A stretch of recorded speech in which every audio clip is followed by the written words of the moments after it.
And welcome back to Center Radio Webcast, our fifth edition of the COVID radio show. We're talking today with members in the community that are helping through this crisis, the pandemic. Right now, we are going to talk to Joelle Bowman. She's the executive director of Havin-Kay's Cottege, also the chairwoman of PCADV. Hello, Joellen. Hi, how are you? I'm doing well, thank you. How are you today? Okay, we're okay. Can you tell us about Haven, your mission at Haven, and a little bit about what you do?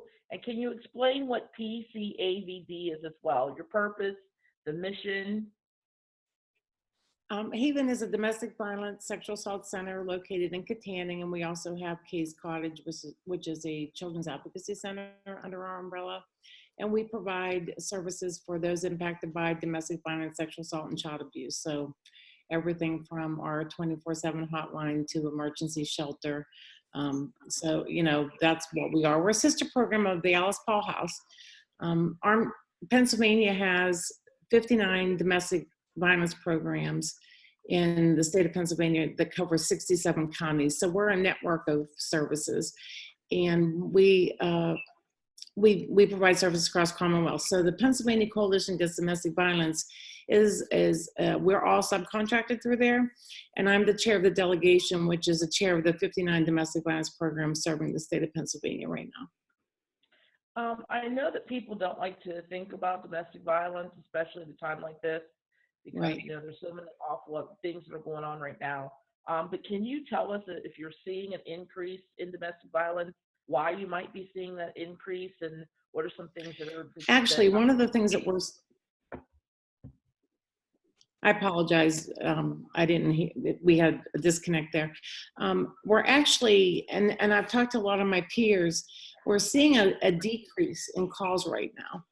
And one of the reasons we believe we're seeing a decrease is, number one, people don't know that we're considered essential services. So some people don't know that we're here. So I'm really glad we're on today, because I want everyone to know that the hotlines are being staffed. All the services are continuing. They're just a little bit different than what they were before COVID-19, of course.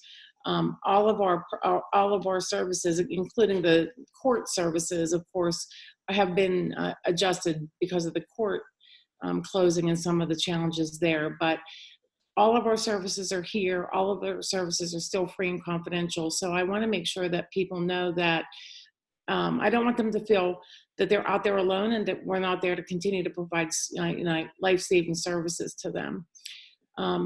We know that domestic violence is about power and control, and that's not going to stop during COVID. In fact, we actually think it's probably increasing. We're just seeing a decrease in calls because people don't know where to turn. The other challenge is if somebody calls in a crisis situation, if they're calling in one emergency shelter in particular, everybody's trying to stay. Thank you for that. PCADV is there, and if you see on the PCADV website that's up now, what's really important is on top where you say find help, you can find all the local domestic violence programs in the state of Pennsylvania, so that every one of us is listed there. All of our hotlines are listed there. And also the 24-hour National Domestic Violence Hotline, if you call that hotline, that you are automatically connected to your local domestic violence program. So it's really important that people know how to get a hold of us. We don't want people to be out there. And what's up on right now is really critical too. So you see the safety notice there. So if you're at home and you're isolated because your offender is there, and because we're all shelter in place in Pennsylvania right now, that's one of the things we're most concerned about, because people have less access to safety right now. They have less ability to talk confidentially or to reach out to people. So we want to make sure that people know that when you get on all of our websites, there's an exit there that erases the history, so that if you're living with somebody that is being violent with you, you can help protect yourself that way if you want to make sure you want to reach out confidentially. So I want to point that out too, because that's really critically important. Isolation is a very common technique that domestic violence offenders use. even without COVID-19. It is just exacerbated now. And so we want to make sure that people know that we want a safety plan with people. Like right now, if I can get a message out to most people, what I would like to do is if you know someone that you know is in an unhealthy relationship and we're all isolated right now, try to reach out to them as safely as you can and come up with a safety plan for that particular individual. What I would like to see, you can do an individual safety plan with anyone, but all of our domestic violence hotlines could help develop an individual safety plan for people that we are trying to make sure that we connect with. It can be as simple as a code word that you come up with somebody on the phone that lets you know that they would like you to call 911 because of what's happening in their home. Some people want to ask a neighbor to pay attention. If they turn the light on in a certain room, that means that they're in danger right then.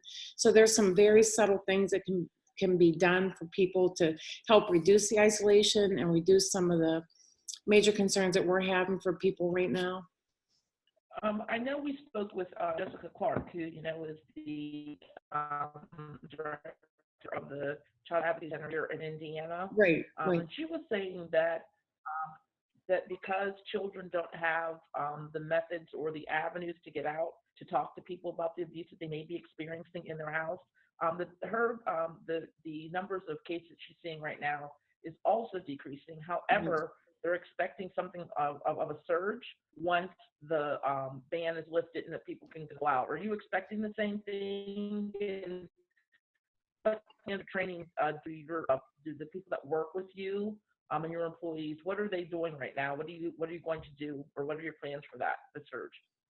Well, it's a real challenge. I will tell you, I'm also one of the forensic interviewers for Kay's Cottege. So we are also seeing, as Jessica said, we're seeing a decrease in reports, but that's primarily, we're attributing that to the fact that children aren't around mandated reporters right now. So when children are isolated from school, when they're isolated from church, those of us in the community that a child may feel more likely to share what's going on in their home, they don't have access to that right now.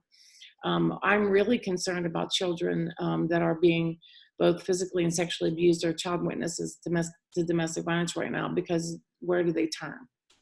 And they can't go to grandma's and they can't go to the neighbors. And that isolation is really a key point too. So I'm glad you brought that up. That's, something that I think all of us in the field are really exceptionally concerned about. We're concerned about all people that are experiencing interpersonal violence right now, but in particular children that feel probably more helpless than they do. Children have a tough time disclosing sexual and domestic violence anyways, but it's really a barrier for them right now. That's so sad to hear.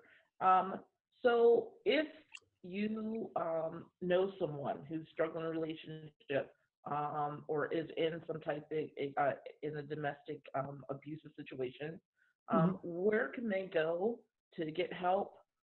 Numbers, support systems, anything that's available right now, even though we're isolated. Can you talk a little bit about that? I would recommend, because I'm sorry, especially if they need to get out of a situation and they feel like because of the isolation and the social distancing that there may not be, places for them to go or any place for them to hide, can you talk a little bit about that? Absolutely. And I'm glad you're broadcasting this, because you may be living in Indiana, but you may know someone that's living elsewhere. So the best number to call would be the NNEDB number that was posted earlier, which is the 1-800-799-7233. That's the one right there. No matter where you are in this country, if you call that number, you'll be able to access somebody that can help with whatever interventions are available for you in your community. We're all still open for business. So I want everybody to know that we are not closed. So when we get a crisis call, any of the domestic violence programs or sexual assault programs in Pennsylvania get a crisis call, we're going to provide every service that we provided before. It just may look a little bit differently. So we are required to provide emergency shelter. And I want to say that a lot of people don't want to come into shelter right now because of communal living. And that makes perfect sense. So, those impacted by domestic violence are really struggling with deciding whether they should go into a communal living environment and or stay home where they may be safer from COVID. So it's, you know, I'm not going to recommend anybody do something that they don't feel safe to do, but we can safety plan with you. The protection from abuse orders, the temporary orders are still available across the Commonwealth. The courts are issuing the temporary protection from abuse orders. The only thing changed right now is normally you have a hearing within 10 days. That's the law, but they're postponing the final hearings right now. They're not going to even start scheduling them until April 30th. So you'll still have that protection from a PFA. If that's something you want, those services are still available across the Commonwealth. And again, safety planning. You know, we can help safety plan. So we can talk to any individual that calls us and do what's best for them, because they need to identify what they're able or willing to do at this particular point.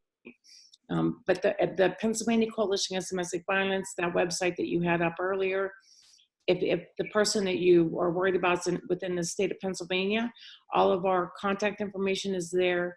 You can call each and every one of us. And again, we're still answering all of our hotlines 24/7. So those services are not, they are not stopped. If you're in immediate danger, call 911. You know, I mean, that's the bottom line. If you need immediate help, you need to call 911 if you're able to do that. But otherwise, all of our hotlines are there and we're all ready to serve if you need us. Well, we thank you. We appreciate yourself, all of your employees, people that you work with. We know that they're, you know, taking telephone calls and out and about, even putting their own health at risk, you know, to help those that are in need.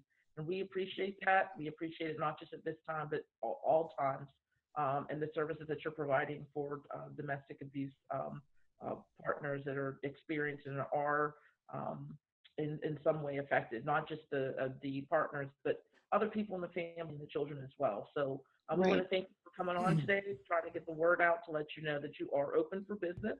We are. If someone needs you, that you can reach out.